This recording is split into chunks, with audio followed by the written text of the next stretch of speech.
Pemirsa, Anda kembali menyaksikan Ayus Pagi. Dua bocah di Ponorogo, Jawa Timur terjebak banjir saat tengah memancing di sungai. Beruntung korban berhasil diselamatkan warga dengan proses yang dramatis.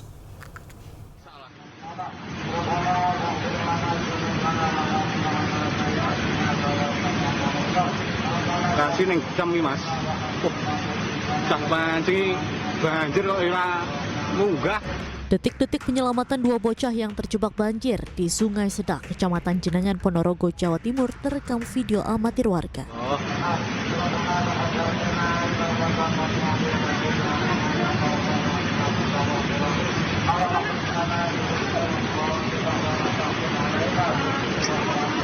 Awalnya kedua korban tengah memancing, meski sebelumnya telah diingatkan agar tidak memancing di tengah sungai.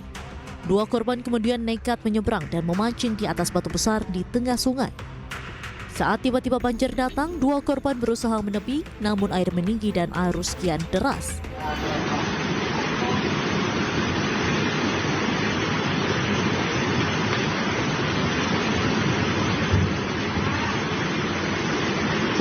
Satu korban terpeleset dan sempat terbawa arus. Beruntung, warga berhasil menolong dan mengevakuasi keduanya ke tepi sungai. Meski basah kuyup, dua korban berhasil selamat.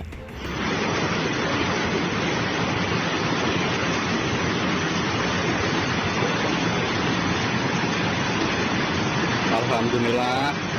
Sok nenek wis ketok banjir ndang munggah ae. Terus airnya datang sedikit-sedikit, terus tambah banjir. Dia panik. Dia panik, terus ada warga yang nolongin. Akhirnya selamat. Ya, selamat. Agar kejadian tidak terulang, warga dihimbau untuk hati-hati saat memancing di sungai, sebab air banjir bisa datang secara tiba-tiba. Dari Ponorogo, Jawa Timur, Ahmad Subeki, Ayus melaporkan. Pemirsa, jembatan gantung Lewi Awi di Desa Parakan Besi, Lebak, Banten ambruk. Diduga jembatan ambruk akibat termakan usia. Akibatnya puluhan siswa terpaksa menyeberangi sungai untuk sampai ke desa lainnya.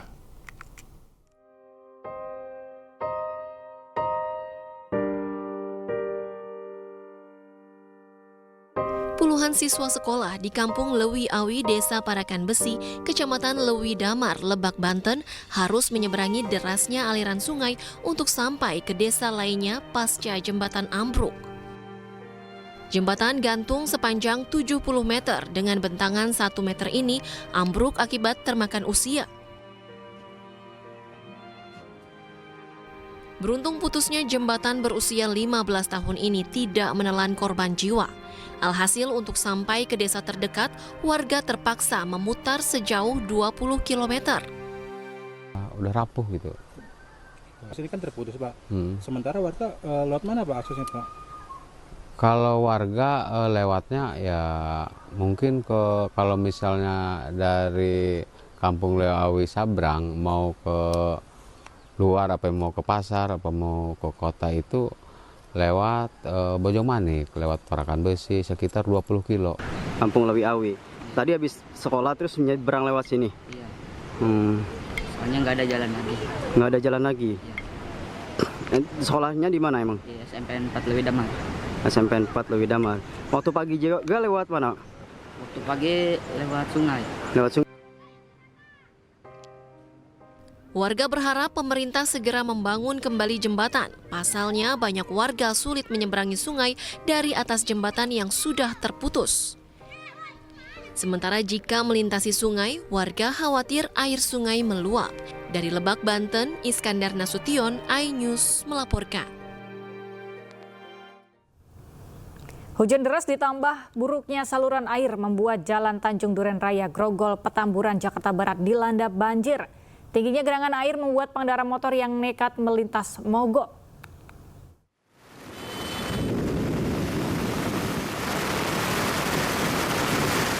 Guyuran hujan deras melanda Jalan Tanjung Duren Raya Grogol, Petamburan, Jakarta Barat. Ketinggian air mencapai pinggang orang dewasa sekitar 50 cm. Tidak hanya karena hujan, saluran air buruk menyebabkan terjadinya banjir. Seluruh pengguna kendaraan berjibaku menerjang banjir, namun hanya pengendara mobil yang bisa lolos dari banjir. Sementara sejumlah pengendara motor mengalami mogok sehingga PPSU melakukan pengaturan lalu lintas dan mendorong motor yang mogok. Bisa sepinggang orang dewasa. Kalau motor banyak yang mogok nggak, Pak? Oh, udah pasti. Kalau nggak mogok, dijamin mogok. Tapi kalau surutnya lama atau sebentar, Pak? Surutnya ya tergantung petugasnya yang pada aktif di sana. Kadang pintu itu lama dibuka, pintu airnya. Pak, kalau saluran drainase di sini gimana, Pak? Kalau untuk drainase ini pintu paling rendah, kurang bagus. Semuanya larinya di sini. Warga berharap Gubernur Jakarta yang baru mampu memberikan solusi agar lokasi ini tidak selalu menjadi langganan banjir. Dari Jakarta, Miftahul Gani, iNews melaporkan. Pemirsa, dukungan masyarakat kepada pasangan calon gubernur dan wakil gubernur Jakarta Ridwan Kamil Suswono terus mengalir dari berbagai elemen. Ya, melalui visi, misi, dan programnya yang pro rakyat, pasangan nomor urut 1 ini berkomitmen akan meningkatkan kesejahteraan masyarakat Jakarta.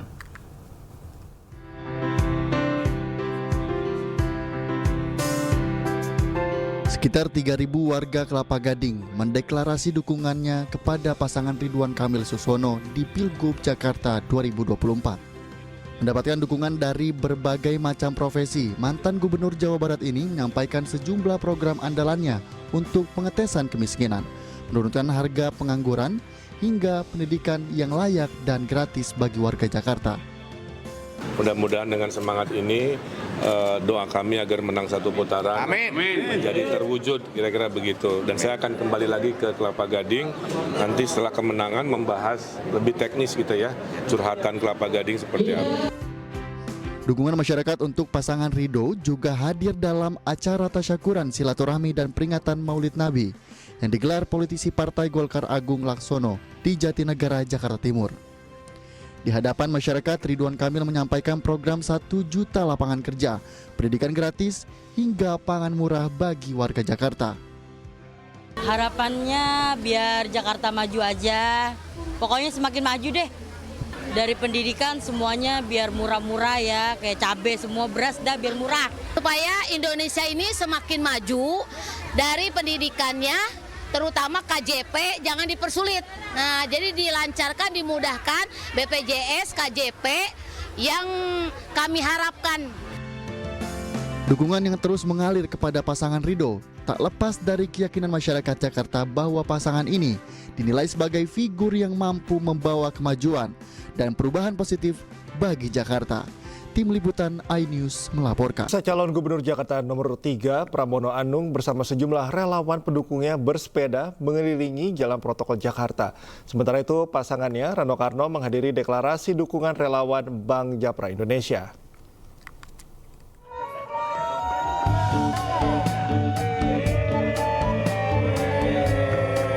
Calon Gubernur Jakarta nomor urut 3 Pramono Anung bersama sejumlah relawan pendukungnya bersepeda mengelilingi jalur protokol Jakarta. Hal ini rutin ia lakukan setiap Sabtu pagi untuk menjaga tubuh tetap bugar. Ia juga berjanji jika terpilih nanti dalam Pilkada Jakarta akan membangun jalur khusus pengendara road bike.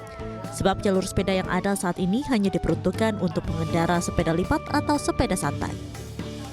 Tak hanya itu, ia juga akan menambah ruang terbuka hijau bagi warga Jakarta yang akan dibuka selama 24 jam. Menurutnya hal ini perlu dilakukan lantaran banyak warga Jakarta yang ingin berkumpul bersama keluarga atau kerabat dengan pemandangan asri. Jadi jalur sepeda di Jakarta sebenarnya sudah cukup banyak. Ada yang latar belakangnya pengen sebelah ontel, sepeda ontel, ada yang seli, ada yang road bike, ada yang MTB. Memang yang MTB semuanya harus keluar Jakarta, apakah di Bogor, kemudian di mana-mana. Tapi yang untuk road bike, karena memang speed untuk road bike itu lebih tinggi, memang harus tempat khusus. Salah satu alternatifnya adalah di Kemayoran, satu loop itu 15 kilo, atau ngelup di airport. Kalau itu bisa di airport, saya yakin effortnya nggak terlalu banyak untuk memfasilitasi dan lebih aman lah gitu ya. Sementara itu, calon wakil gubernur Jakarta nomor urut 3 Rano Karno atau Sidul menghadiri deklarasi relawan Bank Japra Indonesia. Deklarasi yang digelar di kawasan Buncit Raya, Mampang, Jakarta Selatan Jumat malam ini berlangsung meriah dan dihadiri ratusan anggota relawan. Sidul mengaku bahagia dan bangga atas dukungan relawan dan yakin bakal menang Pilkada Jakarta 1 putaran. Ya, alhamdulillah lah. Ya, semakin banyak kita didukung kan semakin kita semangat sebetulnya untuk melanjutkan sisa masa kampanye yang tinggal 10 hari lagi nih. Artinya ya ini adalah kita bangga dan bahagia lah. Terutama memang jujur hari ini walaupun dalam tanda kutip letih, tapi artinya hasilnya maksimal. Diketahui seluruh pasangan calon gubernur dan wakil gubernur Jakarta untuk selanjutnya akan menjalani debat pamungkas yang akan diselenggarakan pada Minggu 17 November 2024 di Hotel Sultan Jakarta. Dari Jakarta, tim liputan iNews melaporkan.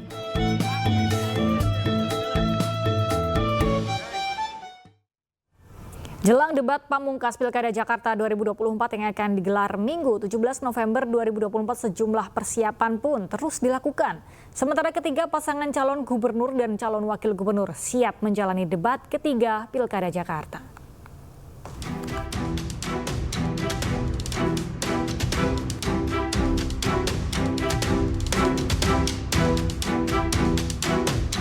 Gelaran debat terakhir calon gubernur dan calon wakil gubernur Jakarta akan diselenggarakan pada hari Minggu 17 November 2024 di Hotel Sultan Jakarta. Sejumlah persiapan terus dilakukan mulai dari penataan panggung yang akan diisi 3 pasangan calon, sound system hingga lighting yang akan mendukung terselenggaranya debat.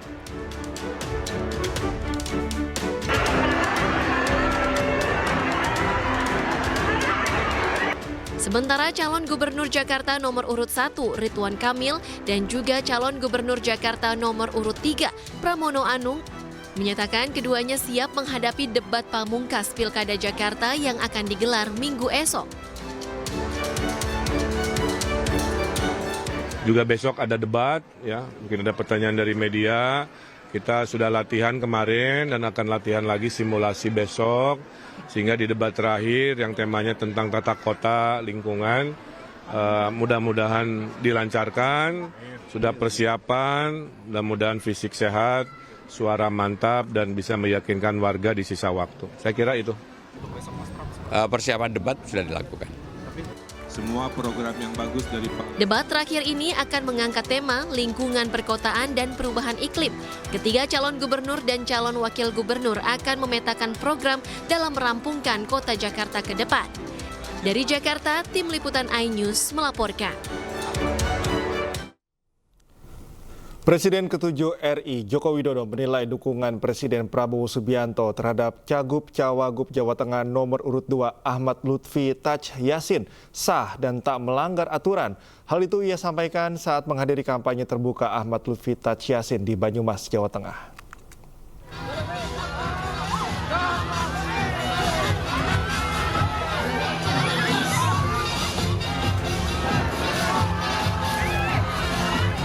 Presiden RI ke-7 Joko Widodo melakukan kampanye perdana untuk paslon Cagup-Cawagup Jawa Tengah nomor urut 2 Ahmad Lutfi Taj Yassin di Banyumas, Jawa Tengah. Dalam kesempatan ini, Jokowi menilai dukungan Presiden RI Prabowo Subianto sekaligus Ketua Umum Partai Gerindra terhadap Ahmad Lutfi Taj Yassin tak melanggar hukum. Ia menyebut hal ini sesuai dengan Undang-Undang tentang Pemilu, yakni pasal 229 Undang-Undang Nomor 7 Tahun 2017 yang menyebut Presiden dan Wakil Presiden memiliki hak untuk berkampanye. Selain itu, menurut Jokowi, Presiden Prabowo sebagai Ketua Umum Partai Gerindra bertugas memberikan surat rekomendasi terhadap calon kepala daerah dari Partai Gerindra.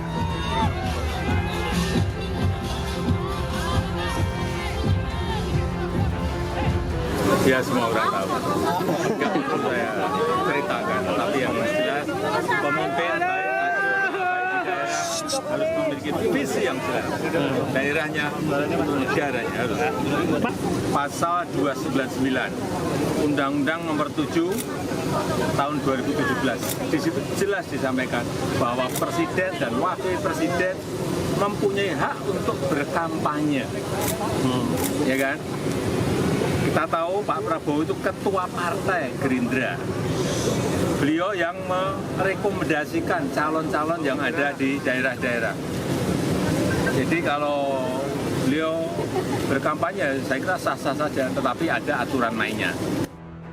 Sementara itu, politisi PDIP sekaligus anggota Komisi 2 DPR RI, Deddy Sitorus menyinggung dukungan Presiden Prabowo kepada Ahmad Lutfi Tasyasin. Deddy menilai meminta dukungan kepada penguasa bukanlah sikap pemberani. Ia menegaskan para paslon seharusnya meminta dukungan langsung kepada rakyat. Deddy pun mengungkapkan kekecewaannya atas sikap Presiden Prabowo Subianto dan khawatir terjadi pembegalan demokrasi. Ada 2 pasang calon di Jawa Tengah, tapi kegaduhannya sampai ke antariksa, Pak. Sampai Presiden dan mantan Presiden harus bicara mendukung salah satu calon. Kalau saya sih itu menunjukkan betapa lemahnya mereka, Pak. Karena calon yang baik itu minta tolongnya sama rakyat, bukan sama penguasa, Pak. Peradaban politik kita turun, Pak. Karena institusi-institusi, lembaga-lembaga yang diberi kewenangan oleh negara melalui undang-undang, peraturan, dan regulasi untuk menjadi institusi yang jaga harkat martabat demokrasi justru bagian dari pembegalan demokrasi, Pak. Merujuk pada putusan MK nomor 52 tahun 2024 yang memungkinkan Presiden ikut kampanye dengan syarat tertentu, diantaranya tidak menggunakan fasilitas jabatan kecuali pengamanan serta mengambil cuti di luar tanggungan negara. Terkait hal ini, Bawaslu akan melakukan penelusuran selama 7 hari terkait video dukungan Presiden Prabowo Subianto dalam Pilkada Jawa Tengah, termasuk mempertimbangkan untuk memanggil ahli guna mengkaji norma-norma hukum terkait kampanye ini. Tim Liputan iNews melaporkan. Dan pencitraan buat kami tidak. Sementara itu, calon Gubernur Jawa Tengah nomor urut 1 Andika Perkasa dan Cawagup Jawa Tengah nomor urut 1 Hendra Priyadi bertemu petani di Kecamatan Kayen Pati, Jawa Tengah. Andika menerima keluh kesah petani, terutama masalah air dan pupuk serta harga gabah yang anjlok saat panen raya.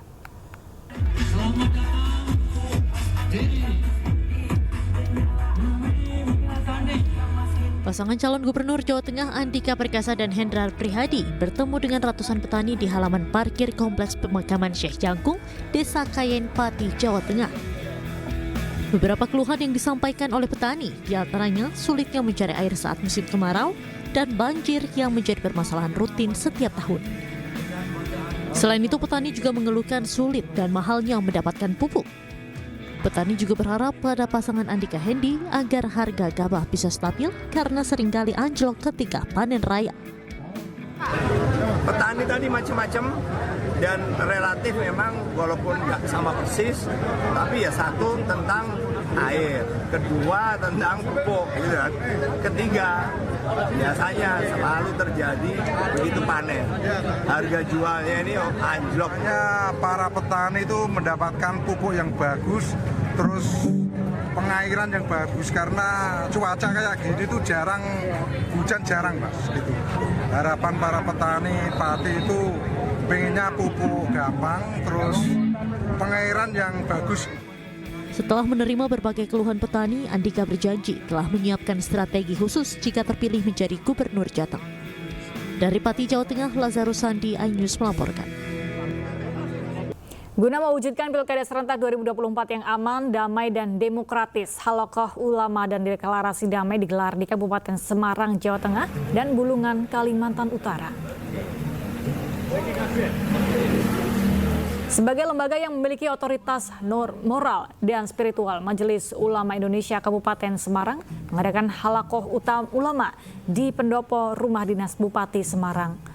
Halakoh Utama Ulama dihadiri 2 paslon yang akan berkompetisi di Pilkada Serentak 2024. Pasangan Ngesti Nugraha Nur Arifah dan Nurul Huda Yarmuji. Melalui Halakoh Ulama ini diharapkan dapat terwujud pemilihan kepala daerah yang berjalan damai dan kondusif. Kabupaten Semarang dan selamat siang Pak Presiden Program Semarang Deklarasi damai guna mewujudkan Pilkada Serentak 2024 agar berjalan aman dan kondusif juga berlangsung di Bulungan, Kalimantan Utara. Pemprov Kaltara mengajak seluruh masyarakat, tokoh adat, dan stakeholder terkait untuk aktif menyukseskan jalannya Pilkada yang tinggal hitungan hari. Pilkada Serentak 2024 di Kalimantan Utara menggelar 4 pemilihan kepala daerah di tingkat kota, kabupaten, dan provinsi. Mengajak seluruh masyarakat Kalimantan Utara dengan penuh sukacita, dengan senang hati menyampaikan hak pilihnya pada tanggal 27 November di TPS. Sehingga kalau tingkat partisipasi kita yang tinggi, nanti kita akan mendapatkan Kepala Gubernur, Bupati, Wali Kota yang ada di Kalimantan Utara adalah bupati, pimpinan-pimpinan terbaik di Kalimantan Utara untuk membawa kemajuan di Kalimantan Utara. Himbauan saya. Pemirsa, majalah Gaya Hidup High End Magazine menggelar ajang penghargaan Beautypreneur Awards 2024. Ya, ajang ini dipersembahkan untuk insan yang mempunyai usaha dan kontribusi di dunia kecantikan Indonesia.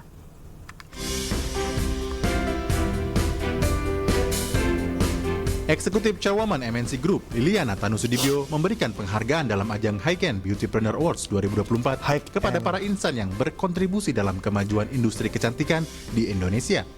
Apresiasi ini didedikasikan kepada mereka yang bergerak dalam industri kecantikan, serta mampu memberikan terobosan dan inovasi terbarunya melalui berbagai produk dan brand kecantikan yang dapat bersaing dan berkiprah di dunia internasional. Kita melihat bahwa adanya perkembangan dari industri fotonya dulu. Ini kecantikan ini sangat pesat ya tumbuhnya, sehingga dengan munculnya banyak beautypreneur yang ahli di bidang Junrejo. Sehingga majalah High End ini sebagai majalah lifestyle tentunya memberikan apresiasi kepada mereka. Wah, golongan darah kita sama. Ada 5 figur yang berhasil menyabat penghargaan bergengsi ini dan diharapkan mampu membawa industri kecantikan di tanah air semakin maju dan berkembang.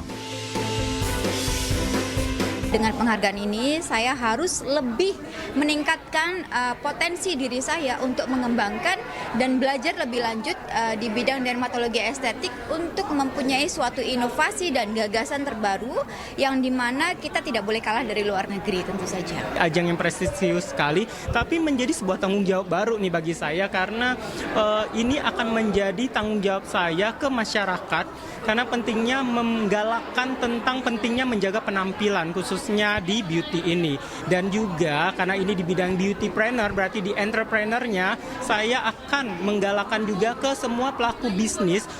Beautypreneur Awards 2024 menjadi aksi nyata High End Magazine untuk mengapresiasi prestasi para pelaku industri kecantikan di tanah air agar dapat terus memberikan kontribusi dan inovasinya di dalam dunia kecantikan. Dari Jakarta, Nisa Sahib, Ade Supriyatna, iNews melaporkan.